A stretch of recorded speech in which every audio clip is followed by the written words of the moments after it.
Hi, it's Katie here, and this is how to paint on glass. So you can use glass or clear acrylic Perspex, but I went for the cheapest option and got this photo frame from a charity shop. Now this stage is completely optional, but I couldn't get over how sharp these edges are, so we'll start by sanding it down first. If you do this stage, do make sure you open your windows first for ventilation, and wear safety gear as well, just to avoid getting dust on you. I may have gone overboard here, but I've got on 2 masks and some gardening gloves as well. I've also got my dressing gown on just because it is super cold in the UK right now, so I do need this. Now I'm just going to work from coarse through to fine sandpaper, and just using circular motions, just keep going round until you feel it's smooth enough really. This stage was a lot easier and quicker than expected, but it's really messy, so just make sure that you really wipe down the glass and the surfaces after you're done. And it's kind of hard to show you on camera, but you can see how it's a lot smoother, especially around the corners. So I do feel a lot safer about handling this now.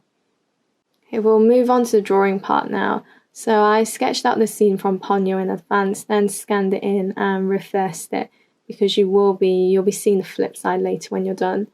And you can just trace it directly from the image, but it's quite fun to sketch and just to practice in general. I'm using a 0.7 Posca pen for this, but in hindsight I would have done a bigger drawing because I didn't realise that 0.7 was the smallest that they go in. Unless you know there is a smaller one, then please just link me up in the comment section below.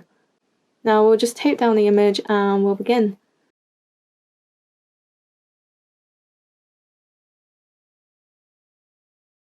So the Posca pen did spread a little bit, which made it quite tricky for this sketch because all the lines were quite close together.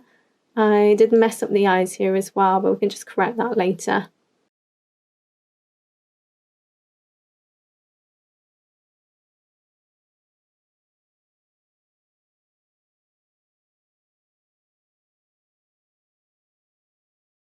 So if you do make any mistakes or you just want to try again, all you need to do is just get a bit of a nail polish remover and it will just come off straight away really. It's quite simple, and then you can just start again.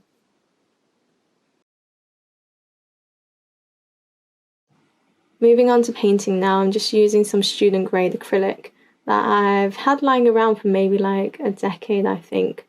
Don't normally use acrylics, gouache is my preference, but it's not really suitable for this, so we're using acrylics basically. Also, if you lay down a piece of white paper beneath the glass, it makes it a lot easier to see the lines and to also just see how your colours are working as well. And I'm not sure you can see, but on the other side of the piece of paper, I've got some scenes from Princess Kaguya, which I will be using for an upcoming video with watercolours. So do subscribe if you want to check that out. Would appreciate it. So in general, acrylics shouldn't melt the Posca, but a problem that I had with these acrylics, and it might be because of how long I've had this set lying around for, is that some of the pigment has separated from the binder. So I'm not sure if you've seen this before, but sometimes when you squeeze paint out, you'll notice like a clear fluid first, and that's simply because either the binder has separated or was never mixed that well to begin with. And as much as I tried to get rid of the excess binder, when the paint had a bit too much in it, I did notice that I was melting the Posca a bit, which did smudge some of the lines, which was really frustrating, but it's okay, so I just carried on anyways. I really don't believe acrylics should do this. I think it is just my set, so any other set should have been fine really. If you want to be a bit more precious with it, you could approach this as if you're kind of icing biscuits. So I would just kind of lay the paint on really thick and just gently spread it around, and try to go over the black lines a little bit, just so that there's not as much gaps when you flip it over.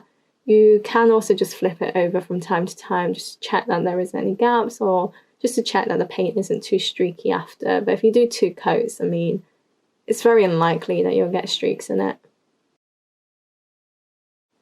And that's about it really. You just have to let it fully dry, and yeah, it's turned out alright apart from where it's smudged a bit. I'm quite happy with this. I do have a few more frames lying around, so I'll probably do this again, and just experiment with some different paints perhaps. If you found this tutorial helpful, you can support me and my work by subscribing to my channel and giving this video a thumbs up. And just thank you so much for watching. I'll see you next time.